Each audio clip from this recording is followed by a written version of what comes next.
Hello बच्चों, आज मैं आपको एक कविता पढ़ाऊंगी और उस कविता का नाम है वह चिड़िया जो।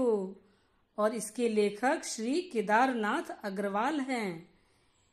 यह कविता आपकी पाठ्य पुस्तिका वसंत भाग 1 में है, जो कक्षा 6 में पढ़ाई जाती है।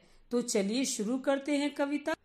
वह चिड़िया जो चोंच मार कर दूध भरे जुंडी के दाने रुचि से रस से खा लेती है, वह छोटी संतोषी चिड़िया नीले पंखों वाली मैं हूँ, मुझे अन्न से बहुत प्यार है।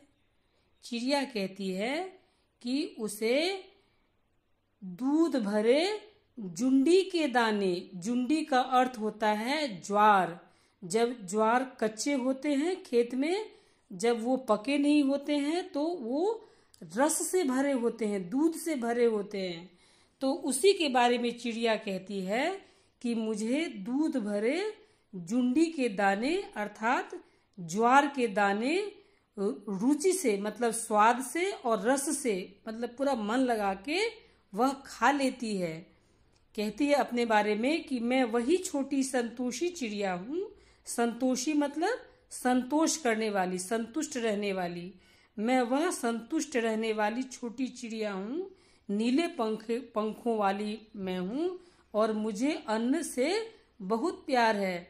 मुझे ये जो अन्न मिला है, दूध से भरे ज्वार के दाने, उस अन्न से मुझे बहुत प्यार है। तो बच्चों, हम इससे क्या सीखते हैं? हम इससे ये सीखते हैं कि हमें अन्न से बहुत प्यार करना चाहिए। हमें जो खाना मिलता है, जो भोजन मिलता है घर में, उसे हमें प्यार से खाना चाहिए, संतुष्ट होकर खाना चाहिए, मन लगाकर खाना चाहिए। इससे क्या होगा? इससे हमारा स्वास्थ्य अच्छा होगा। आगे चिड़िया अपने बारे में कहती है कि मैं वह चिड़िया हूँ, वह चिड़िया जो कंठ खोल कर बूढ़े वन बाबा की खातिर रस उड़ेल कर गा लेती है, वह छोटी मुंह बोली चिड़िया नीले पंखों वाली मैं हूँ, मुझे विजन से बहुत प्यार है। चिड़िया अपने बारे में कहती है कि मैं वह चिड़िया हूँ जो कंठ खोलकर मतलब एकदम खुलकर, एकदम बेफिक्र होकर, बिना किसी चिंता के, बिना किसी तनाव के, कंठ खोलकर मतलब एकदम बेफिक्र होकर बूढ़े वन बाबा की खातिर। बूढ़े मतलब यहाँ बूढ़े शब्द का अर्थ होता है पुराना। बूढ़े का एक अर्थ होता है बूढ़ा और बूढ़े का एक अर्थ होता है पुराना। तो बूढ़े वन, वन मतलब जंगल, बूढ़े वन मतलब पुराना जंगल, घना जंगल।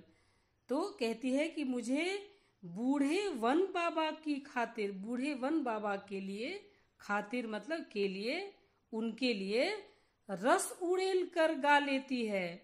मतलब पूरे अपने मन के भाव को उड़ेल कर, पूरे अपना मन से, पूरे मन से, पूरे दिल से वह कंठ खोलकर बूढ़े वन बाबा के लिए गा लेती है। वह छोटी मुंह बोली चिड़िया है और वह नीले पंखों वाली है। वह अपने बारे में कहती है कि मुझे विजन से बहुत प्यार है। यानी विजन का अर्थ होता है एकांत, यानी अकेले में। वह अकेले में पूरा मन लगाकर, पूरे मन से वह रस उड़ेल कर वह चिड़िया बूढ़े वन बाबा के लिए वह कंठ खोलकर गा लेती है और उसे अपना यह एकांत विजन, मुझे विजन मतलब एकांत, उसे अपना यह एकांत बहुत पसंद है। आगे चिड़िया अपने बारे में कहती है कि वह चिड़िया जो चोंच मार कर चढ़ी नदी का दिल टटोल कर जल का मोती ले जाती है, वह छोटी गर्वीली चिड़िया नीले पंखों वाली मैं हूँ, मुझे नदी से बहुत प्यार है। चिड़िया अपने बारे में बताती है कि मुझे नदी से बहुत प्यार है। और क्या करती है चिड़िया? बताती है कि मैं वह चिड़िया हूँ जो अपने चोंच से चढ़ी नदी का दिल टटोल कर, चढ़ी नदी मतलब जो नदी वेगवती है, जिसमें बहुत तेज धारा बह रही होती है और जो गहरी होती है, उसको हम चढ़ी नदी कहते हैं। तो चढ़ी नदी का दिल टटोल कर, दिल को टटोल कर मतलब अंदाजा लगाकर, पढ़कर, समझकर, उसके मन के भाव को समझकर, चढ़ी नदी का दिल टटोल कर जल का मोती ले जाती है। मैं अपने चोंच से जल का मोती ले लेती हूँ, मतलब जल ले लेती हूँ, जल पी लेती हूँ। यहाँ जल की तुलना मोती से की गई है, क्योंकि वो जो वेगवती नदी है उसकी जो बूंदे हैं जो बह, कभी कभी जब कोई कुछ टकराव होता है ना, तो उसके पानी, जल की जो बूंदे होती है ना, वो मोती जैसी दिखाई देती है। इसीलिए जल को मोती से यहाँ पर तुलना की गई है। तो कहती है चिड़िया अपने बारे में कि वह अपने चोंच से चढ़ी नदी का मन का भाव पढ़कर उसका जल पी लेती है। और वह गर्वीली चिड़िया है, वह उसे ऐसा करने में उसे बहुत गर्व महसूस होता है कि वह नदी के प्रति अपने मन में बहुत प्यार रखती है। वह कहती है कि मुझे नदी से बहुत प्यार है। अब देखते हैं बच्चों कि इस पाठ में क्या क्या प्रश्न हैं। तो पहला प्रश्न है, कविता पढ़कर तुम्हारे मन में चिड़िया का जो चित्र उभरता है उस चित्र को कागज पर बनाओ। तो आपने जो अभी यह कविता पढ़ी, तो इस कविता में जो बोलती हुई चिड़िया है, जो घने जंगल में गाना गा रही है, जो नदी में पानी पी रही है, वह चिड़िया जो ज्वार के दाने खाती है, तो ऐसे कोई चित्र आप बना सकते हैं। आपको, आपका मन करे, आप जितने चित्र इसमें बना सकते हैं। अगला प्रश्न है, तुम्हें कविता का कोई और शीर्षक देना हो तो क्या शीर्षक देना चाहोगे? उपर्युक्त शीर्षक सोचकर लिखो। तो आप क्या शीर्षक देना चाहेंगे? आप क्या चाहते हैं, इस कविता का क्या नाम होना चाहिए? और एक तो नाम है वह चिड़िया जो, आप इसको नीले पंखों वाली चिड़िया कह सकते हैं, पाठ का नाम दे सकते हैं, या और भी नाम आप दे सकते हैं, गर्वीली चिड़िया, संतोषी चिड़िया, गाने वाली चिड़िया। इस तरह से कई नाम आप अपने मन से सोचकर लिख सकते हैं। अगला प्रश्न है, इस कविता के आधार पर बताओ कि चिड़िया को किन किन चीजों से प्यार है। तो बताइए बच्चों, चिड़िया को किन किन चीजों से प्यार है?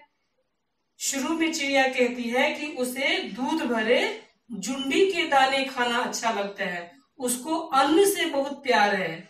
फिर वो कहती है अपने बारे में कि उसके वो विजन से बहुत प्यार है, उसको घने जंगल में कंठ खोलकर गाना बहुत अच्छा लगता है। आप और भी लिख सकते हैं आगे, जैसे वह नदी का जल पीती है तो उसको नदी से बहुत प्यार है, ये भी लिख सकते हैं। अगला प्रश्न है, चौथा प्रश्न, आशय स्पष्ट करो। आशय का अर्थ है कि जो पंक्ति है उसका क्या मतलब है, क्या अर्थ निकलता है, उसको आप अपने शब्दों में लिख सकते हैं।